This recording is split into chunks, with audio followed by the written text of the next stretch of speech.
अस्सलामुअलैकुम my YouTube family, कैसे हो आप सब लोग। आई होप अल्हम्दुलिल्लाह आप लोग अच्छे होंगे। मैं भी बहुत अच्छी हूँ। तो मैं आप लोगों के लिए लेकर आ गई हूँ आज ये तीसरी वीडियो। तो वीडियो पर लास्ट तक बने रहिएगा और मेरी वीडियो को पूरा देखिएगा।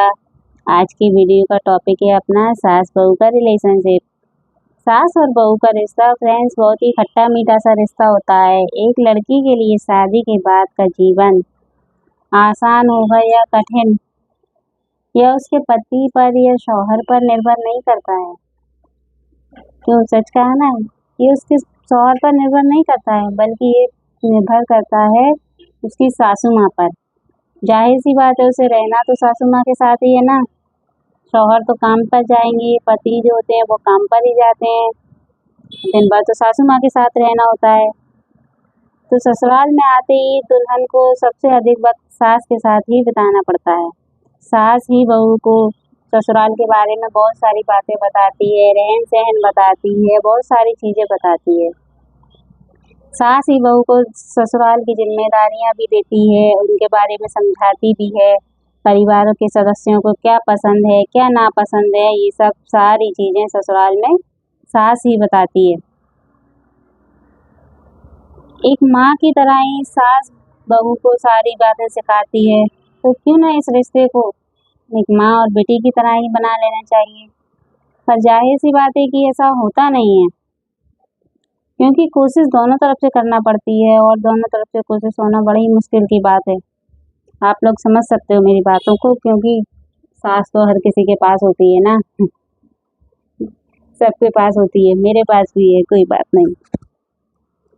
सास बहू का रिश्ता माँ बेटी की तरह हो या ना हो, लेकिन रहना तो है ही। ससुराल को खुश बनाने के लिए, हालांकि इस रिश्ते को मजबूत बनाए रखने और परिवार में अच्छा माहौल बनाए रखने के लिए बहू के साथ सास को बहुत सारी बातें नहीं करना चाहिए, बहुत अच्छे से ही रहना चाहिए। बहू को भी रहना चाहिए, मैं ये नहीं कह रही हूँ कि बहू कुछ भी करे और सास को अच्छे से रहना चाहिए। दोनों को अच्छे से रहना चाहिए। कुछ बातों का ध्यान भी रखना चाहिए सास को बहू के सामने करने से पहले। आइए जानते हैं वो कौन सी बातें हैं। दूसरे की बहू की तारीफ। सास को अपनी बहू के सामने पड़ोसियों या फिर रिश्तेदारों की बहू की तारीफ कभी नहीं करनी चाहिए। अपनी बहू के सामने दूसरों की बहू की आप तारीफ करते हो तो उसको बुरा लग जाता है, सबको बुरा लगता है। मुझे भी बुरा लगता है, आपको भी बुरा लगता होगा। अगर आपकी सास किसी और के बारे में बात करे तो उसको ऐसा लगता है कि उसकी अहमियत कितनी कम है, जो उसकी सास उसकी तुलना दूसरे की बहुओं के साथ कर रही है। वो भी उनको उसको कम बता रही है और उनको अच्छा बता रही है। तो ये बुरे लगते हैं, हर्ट करती है ये बातें सारी। इससे फिर मन खट्टा होता है सब बहू का भी। नंबर 2, रसोई के कामों में कमी निकालना।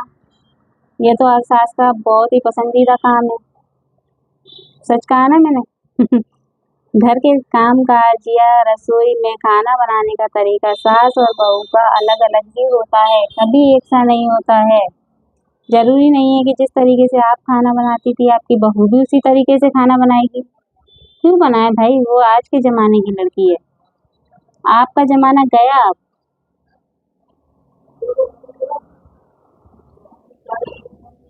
अक्सर सास और बहू के खाने में भी स्वाद की कमी निकलती है, स्वाद अलग अलग होता है। तो इसके लिए बहू को ना टोका करें, उसको समझाया करें, उसको सिखा दें। अगर नहीं आपको कुछ सही समझ में आ रही है तो वो मानेगी, और उसके काम की तारीफ करें। कपड़ों पर टोकना। अक्सर सासों का ये काम होता है कि वो बहुओं को कपड़ों के लिए ही टोकती हैं। बहू और सास की उम्र, दौर व रहन सहन में बहुत फर्क होता है जी। पहले के दौर में महिलाएं साड़ी पहन लेती थी और उनका गुजारा होता था, लेकिन शादी के बाद अब लड़कियां नौकरी कर रही हैं व अन्य काम काज करती हैं, गाड़ी भी चलाती हैं।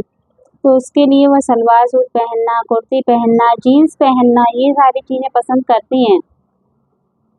ऐसे में सास को कभी बहू को नहीं टोकना चाहिए कपड़ों के लिए, क्योंकि वो अपनी सुविधा अनुसार ही तो कपड़े पहनेगी भाई। वो शादी कर आई है, कोई जेल में नहीं आई है जो अपने सारे अरमान सारी चीज़ें भूल कर आ जाएगी आप लोगों के लिए। उसके शौक तो उसी के अंदर आएंगे ना, उसके साथ ही आएंगे कि उसको क्या पहनना है, कैसे रहना है, ये सारी चीज़ें तो उसी के साथ रहेंगी और उसकी इच्छाएं भी रहेंगी। तो प्लीज़ इस बात को समझिए। मायके की बुराई, उसके मायके की बुराई, ये भी हर सास का एक बहुत अच्छा टॉपिक होता है, मायके की बुराई करना। बहू ससुराल को अपना परिवार मान लेती है, लेकिन सास कभी भी बहू की भावनाओं की कदर नहीं कर पाती है और बहू के परिवार यानी मायके की बुराई करने लग जाती है। जब सास बहू के माँ बाप या उसके रिश्तेदारों में जो ही कमियां निकालती है ना, तो बहू को बहुत बुरा लगता है, फिर उसका भी मन खट्टा होने लगता है और वो अपने मन में अंदर एक अजीब सी वो पाल लेती है सास के खिलाफ कि ये अच्छी नहीं है। तो इन चीज़ों से हमें बचना चाहिए। देखिए, बहू अपनी है, बेटा अपना है, इस रिश्ते को हमें एक साथ लेकर चलना चाहिए। मैं ये नहीं कहती कि ये सिर्फ सास को करना चाहिए, बहू को भी करना चाहिए, क्योंकि जाहिर सी बात है, रहना तो दोनों को एक साथ में ही है ना, किसी को अलग नहीं होना है दोनों को। तो क्यों ना इस रिश्ते को मिलजुल कर और अच्छे तरीके से संभाल कर चलना चाहिए। आप लोगों से बात करते करते फ्रेंड्स मेरा पूरा नेक तैयार हो गया है कॉलर वाला। देखिए आप लोग कैसा लग रहा है, पहनने के बाद इसकी फिटिंग बहुत परफेक्ट आएगी। ये एक कुर्ती है जो मैं बना रही हूँ। चलो, अपना बात भी अपनी पूरी हो गई है और अपना टॉपिक भी ख़त्म हो चुका है, लेकिन मेरे इस टॉपिक के बारे में आप लोग गौर ज़रूर करिएगा और प्लीज़ लाइक सब्सक्राइब